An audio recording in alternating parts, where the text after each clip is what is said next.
Bueno, como les mencionaba, pues tenemos el tema de ambliopía. Y bueno, tenemos como definiciones que la ambliopía es un déficit de la visión. Principalmente se ve afectada la agudeza visual, que no se corrige con lentes en ausencia de patología ocular. ¿Qué quiere decir esto? Que nos llega a la consulta un paciente, medimos la agudeza visual de él y nos damos cuenta de que aún con la mejor corrección con lentes, el paciente no mejora su agudeza visual, ¿sí? Y pues al no mejorarla, pues nosotros podemos sospechar, tiene una patología, tiene una catarata, tiene un problema corneal, algún problema en retina, y no es así. Entonces, por eso es que también la ambliopía se la conoce como ojo vago. Porque ese ojo no está trabajando bien y no hay ninguna patología ocular y no mejora inmediatamente con lentes. Sí tiende a mejorar más adelante con una rehabilitación adecuada, pero inmediatamente no. ¿Okay? Esta ambliopía pues, es ocasionada por la interrupción del desarrollo visual normal durante un periodo sensitivo en la infancia. Posteriormente pues vamos a ver cuáles son los periodos sensibles, los periodos críticos, a través de los cuales el ser humano atraviesa, ¿no? Entonces, pues acá tenemos otra definición que se considera como disminución de la agudeza visual uni o bilateral, o sea, puede estar afectado un ojo o los dos, y no alcanza el 0 logmar o el 20/20, si lo trabajamos con Snell, con su mejor corrección y no hay ninguna causa orgánica aparente, no hay ninguna patología por la cual ese paciente pues no esté alcanzando su mejor agudeza visual. A partir de 0.2 logmar ya se considera una ambliopía. Incluso cuando usamos el agujero estenopeico o el pinhole, el paciente no tiende a mejorar. En cambio, pues se considera como ceguera legal cuando ya tenemos una causa orgánica, cuando ya tenemos una catarata, tenemos una atrofia de nervio óptico, o sea, hay una causa que nos indique cuál es el déficit de visión, ¿no? Ok. Entonces, vemos, bueno, para entender esto, pues tenemos que comprender que el desarrollo o los cambios que se producen durante el primer año de vida, principalmente es bueno, iniciamos con la longitud axial. Cuando nos referimos a la longitud axial, nos referimos como a la distancia desde la parte más externa del ojo hasta la más interna que este tiene. Cuando bueno, en los niños, en los recién nacidos, tienden a ser hipermétropes. La razón fisiológica de esto es porque el ojo es más redondo, es una esfera. Con el paso del tiempo, con el paso de los meses, esta esfera se va ensanchando, va creciendo. Entonces desaparece esa hipermetropía fisiológica y ese proceso se lo conoce como enmetropización. Cuando hay alguna falla o hay algún inconveniente o hay algo que inhiba ese proceso normal de elongación del globo ocular o una deprivación, la hemetropización pues no se cumple como tal y es cuando ese ojo se ambliopiza. ¿Okay? Recordemos también que, bueno, como ya se los dije, los niños en condiciones normales o condiciones comunes tienden a ser hipermétropes altos y también astígmatas. ¿Por qué también tienen astigmatismo? Porque tanto la longitud axial del globo ocular en todo su contexto como la longitud de la córnea es más, imagínense que para que sea normal tiene que ser un poco ovalado, o sea, tiene que, como por decirlo así, tiene que estirarse, ¿sí? Pero pues cuando se nace es más esférico, es más redondito. Y lo mismo sucede con la córnea. Entonces la córnea también entra en ese proceso de crecimiento, de metropización, y pues esos astigmatismos fisiológicos van desapareciendo a medida de que el niño va creciendo. Bueno, pues otro proceso también que se da es el poder de los medios restringentes. Bueno, ya hablamos de, bueno, la longitud axial, un momentito, voy a poner una plumita. La longitud axial es básicamente esto, la distancia de aquí hasta acá, ¿ok? Entonces se va ensanchando. Bueno, les explico esto porque es necesario comprender de que todos pasamos por un proceso de emetropización en condiciones normales. Tenemos que entender el ojo como un sistema óptico. Irlo desglosando, irlo desmenuzando en varias porciones para poder entender cómo un ojo se puede ambliopizar. Entonces vemos también la córnea, que es un medio refringente con mucha potencia dióptrica, bueno, viéndolo como un sistema óptico, no como de protección. Pues la córnea también entra en este proceso.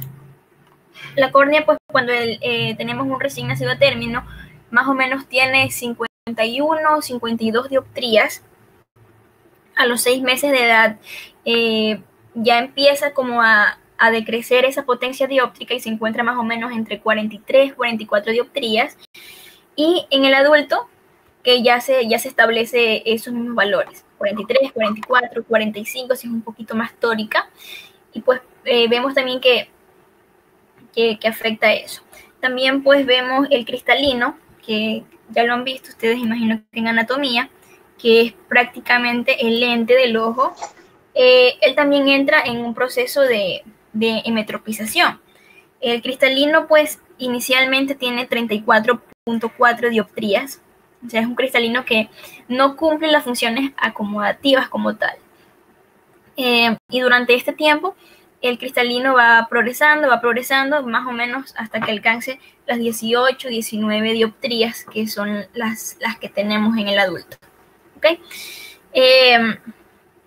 Bueno, para eso, para que se cumplan estos procesos de emetropización, es necesario de que no haya ninguna privación visual, o sea, que como tal, por ejemplo, el humor vítreo no tenga inconvenientes, que el cristalino sea transparente, que no haya ningún problema en la mácula que impida pues la visión central, que esto va a afectar la inhibición cortical activa. Bueno, que lo vamos a ver de mejor forma. Elimino. Ahí está. Y también pues que haya alguna alteración en el cuerpo geniculado lateral. Para entender esto, pues tenemos que comprender cómo funciona la vía visual. Bueno, ya vimos como un sistema óptico y todo eso. Pues iniciamos con que la luz ingresa por los ojos, llega a ambas retinas. Estas fibras pues atraviesan y ¿cómo se llama? Activan los fotorreceptores, como si tuviéramos un interruptor. Activan estos fotorreceptores y estos a través de procesos químicos envían esta información que reciben a la retina. ¿Okay? Entonces la luz llega aquí a los fotorreceptores y se desplaza por la retina, tanto la información que perciben los conos como los bastones.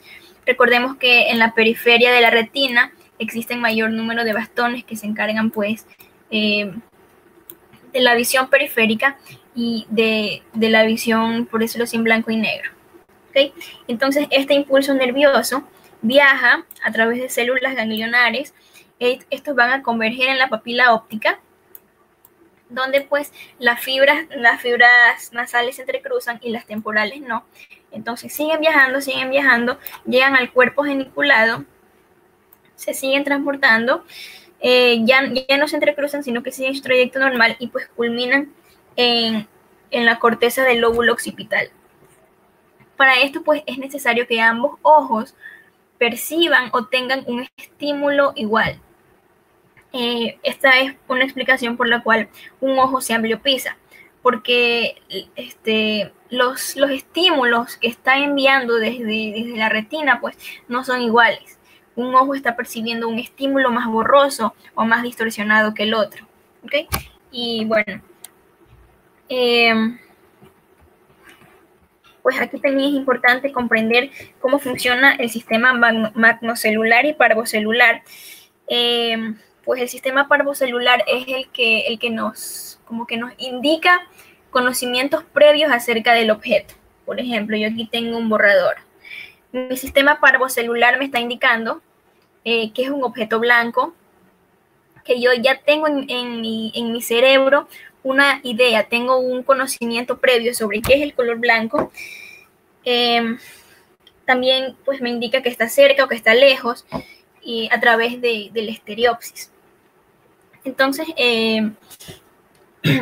por eso es la importancia de que estas células estén trabajando bien para que pues posteriormente dé lugar a la formación o a los procesos parvocelulares, que ya son procesos mucho más complejos, como la acomodación, como la coordinación que yo tendría, por ejemplo, para lanzar este borrador, hacia dónde lo voy a lanzar, y pues que los dos ojos estén trabajando de forma continua. Entonces pues vemos que todos estos cambios, tanto anatómicos como fisiológicos, son muy importantes en el desarrollo, y por ello es que en las edades más tempranas la respuesta al tratamiento de la ambliopía va a ser mucho mejor que pues en edades avanzadas, porque ese sistema tiene una neuroplasticidad mucho mejor, o sea, es más moldeable en comparación a un sistema mayor, ¿no? Vale la redundancia. También pues vamos a hablar sobre los periodos de la ambliopía. Pues tenemos el periodo crítico, que es del nacimiento hasta los 7 meses. En este tiempo, pues, como ya lo hablamos, es un periodo que se está emetropizando el sistema visual como tal. Tenemos los periodos sensitivos, que va desde los 6 meses a los 8 o 10 años, los periodos susceptibles, que van desde los 8 años a los 18 años, y los periodos de plasticidad, que van mayores a los 18 años. Pues aquí vemos cuáles son las opciones de tratamiento que nosotros tenemos con estos pacientes según sus edades. Vemos pues que en el periodo crítico, si encontramos defectos refractivos muy elevados, o encontramos estrabismos o alguna causa pues en bebés hasta 7 meses, podemos usar lentes de contacto como los de hidrogel, los lentes de silicona, que son lentes que tienen una alta transmisibilidad de oxígeno y funcionan muy bien en bebés. Es un poco difícil pues la adaptación, y también conseguir un lente de contacto con esa curva base y con ese diámetro para un bebé, pero es una buena alternativa, o usar pues el lente de armazón. Pues el problema es que como son potencias dióptricas muy elevadas, tiende a generar efecto prismático, o los niños pues intentan quitarse el lente. ¿Okay? Entonces vemos el periodo sensitivo, tiene un pronóstico muy bueno con tratamiento, con terapia visual, con rehabilitación, con ejercicios. El periodo susceptible, que va desde los 8 a los 18 años, el tratamiento también tiene buenos resultados. Y a partir de los 18 años, la ambliopía se intenta. Anteriormente se decía que la ambliopía solamente se podía corregir hasta los 12, 13 años, pero recordemos que nuestro sistema visual es moldeable. Podemos intentarlo, mejorar la agudeza visual en un paciente, mejorar sus funciones en un paciente adulto. Les cuento un caso. Cuando yo me gradué, yo trabajaba en una óptica y llegó un señor que es veterinario. Él llegó a la óptica porque decía que veía doble. El señor estaba con gafas, entonces se quita las gafas, y el señor tenía una endotropia. ¿Okay? Entonces, yo no teníamos ahí caja de prismas como tal, pero le hago un test de Hirschberg, y más o menos calculando, le encontré 50, 55 dioptrías prismáticas. O sea, era un ojo que estaba con una exotropia muy marcada. Entonces, pues lo remití a la universidad. Yo ahí todavía no trabajaba en la universidad. Lo remití, le conté el caso a la licenciada Yasmín, y era un señor que tiene, creo que ahora ya debe de unos 65, 66 años. Entonces él se empezó el proceso de oclusión, y pues el señor actualmente ha mejorado mucho su agudeza visual, desapareció esa diplopía que él nos refería. Entonces vemos de que ese mito de que la ambliopía solamente se trata en niños debe desaparecer. Nosotros debemos seguir intentando y pues dar siempre lo mejor a nuestros pacientes. ¿Okay? El señor pues tenía eso, se hizo un estudio neurológico y pues creo que tenía un problema a nivel cerebral, pero no era nada grave. Entonces, a través de los prismas que usamos en él, pues logramos desaparecer esa diplopía. ¿Okay? Tenemos también la etiología. ¿Cómo se origina la ambliopía? Vemos que, según lo que hemos avanzado, pues la ambliopía es una pérdida visual ocasionada por un obstáculo en el desarrollo visual de la normal de la visión. Ya vimos y consideramos el ojo como un sistema óptico cuyos componentes cambian con la edad y permiten la evolución del estado refractivo y el progreso de la función visual. Tanto pues la parte refractiva como la parte motora van de la mano, y pues también la parte de la percepción de la profundidad, la estereopsis. ¿Okay? Que pues es un proceso que también evoluciona con la edad, pues cuando los niños pequeños no tienden a tener una estereoagudeza muy buena, pero pues esta va aumentando conforme a la edad. Por eso, cuando hay problemas de deprivación, como por ejemplo una anisometropía, que es una diferencia de error refractivo de un ojo del otro, cuando hay cataratas, cuando hay ptosis, se produce pues una gran disminución de su percepción de la profundidad. Bueno, vemos entonces la evolución del estado refractivo fisiológico, ya la vimos, que tiene que ser un crecimiento coordinado, que va por la metropización y que hay una estimulación visual normal en ambos ojos. Pues también vimos que los niños son hipermétropes de más o menos 2 dioptrías en el recién nacido a término. Cuando hay pues un poquito más alto, hipermetropías de 3.25 disminuyen después del año de edad y más o menos hacia los 6 años ya logra un proceso de metropización. Las hipermetropías moderadas o altas durante la infancia, que están combinadas también con componentes cilíndricos, con componentes de astigmatismo, tienden a disminuir cuando el niño alcanza los 5 años, por el mismo crecimiento coordinado que llevan los medios restringentes con la longitud axial del globo ocular. Vemos entonces también el desarrollo de la visión binocular, que ya vimos que comienza con una rudimentaria coordinación para realizar movimientos emergenciales después del nacimiento. Los movimientos de seguimiento que realiza el recién nacido tienden a ser un poco bruscos. Luego empiezan cambios en la corteza visual entre el tercer y sexto mes de edad.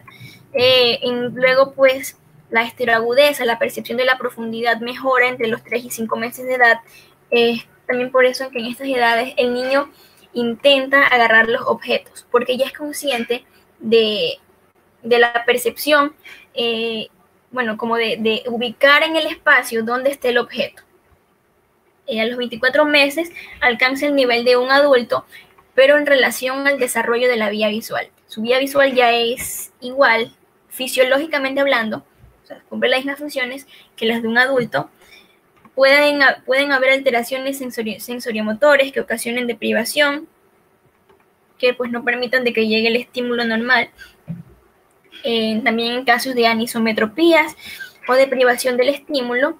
Y pues aquí tenemos que considerar que cuando nos referimos al término sensibilidad, es específicamente la capacidad que el sistema visual tiene de modificarse, de adaptarse a los cambios que pues pueden llegar a él a través de estímulos. Ok, entonces vemos ya en el tema específico de la ambliopía, cuáles son las características clínicas que pues vamos a encontrar, cómo nosotros podemos identificar a un paciente ambliope. Inicialmente, pues la agudeza visual se encuentra disminuida y no mejora con lentes. Vemos entonces también que su agudeza visual es mejor la angular que la morfoscópica, o sea, el paciente va a ver mejor las figuras que vienen individuales a ver las que vienen muchas letras, ¿no? Entonces, otra característica es el fenómeno crowding o el fenómeno de amontonamiento, las letras se le empiezan a amontonar y pues presenta mayor dificultad al observarlas. El fenómeno de Troxler, que es como ver halos alrededor de los objetos. ¿Okay? Entonces, también se disocia un poco la imagen y el paciente tiende a ver peor. Entonces, vemos también que los movimientos sacádicos son irregulares. El paciente ve mejor en condiciones mesópicas de luz, ve mejor en la claridad, va a tener alteraciones motoras por el mismo hecho de que ambos ojos no están trabajando coordinadamente, va a tener una fusión alterada, la estereopsis va a estar disminuida y pues va a tener una visión al color normal. ¿Okay? Entonces, ¿cómo nosotros podemos clasificar la ambliopía? Inicialmente, pues según la agudeza visual, según en qué nivel se encuentre su agudeza visual. Bueno, aquí la podemos considerar como profunda, media y baja. Según la etiología, pues tenemos la estrábica, que pues cuando tenemos ambliopías estrábicas, hay una inhibición a nivel cortical. Ambas fobias pues no están recibiendo el mismo estímulo y elimina la interferencia sensorial. Con esto no quiero decir que todos los pacientes estrábicos tienden a generar ambliopía.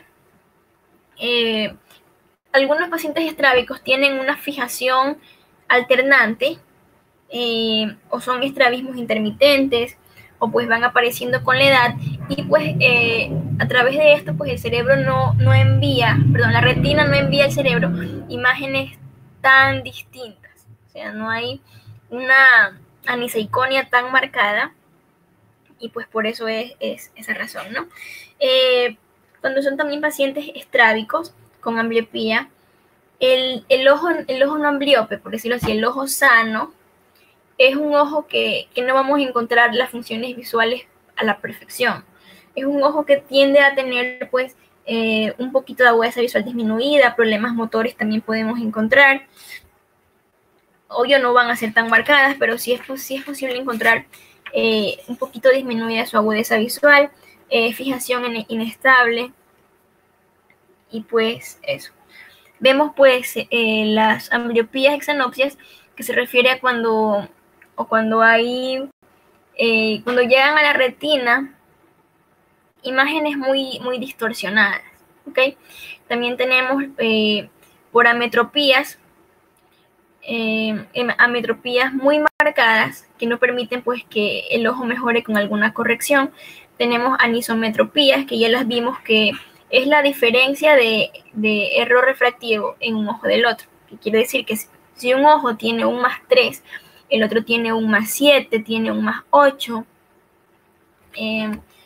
a diferencia pues de los casos de antimetropías, que las antimetropías es cuando un ojo es miope y un ojo es hipermétrope. Entonces en un ojo vamos a encontrar un -0.25 y en el otro ojo podemos encontrar un +4 o un +5.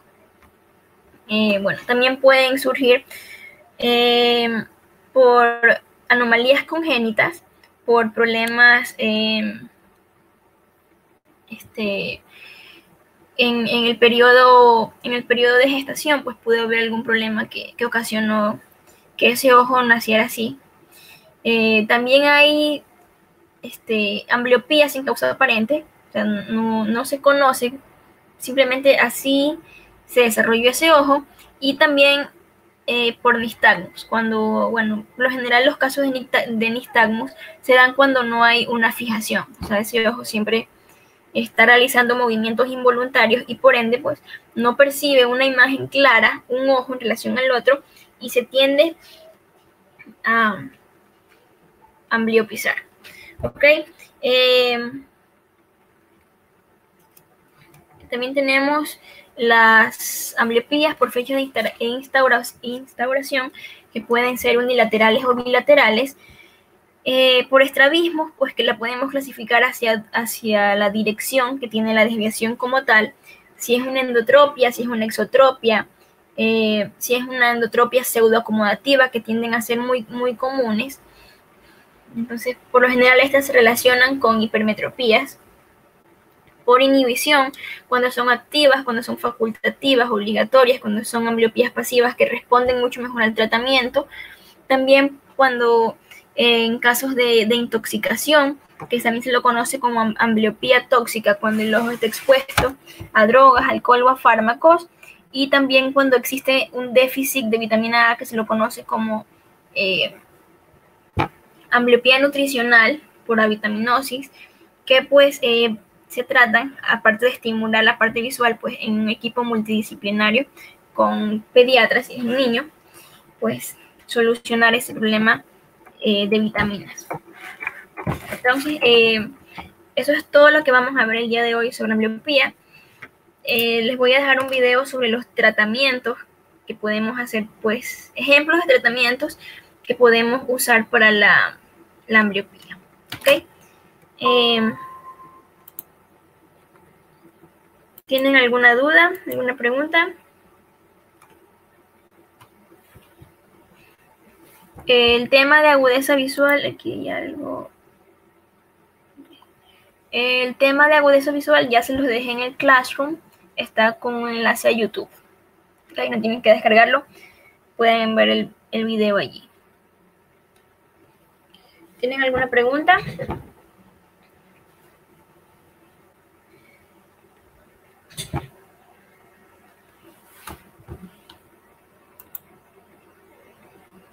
Recuerden cumplir las tareas, no se dejen acumular las tareas.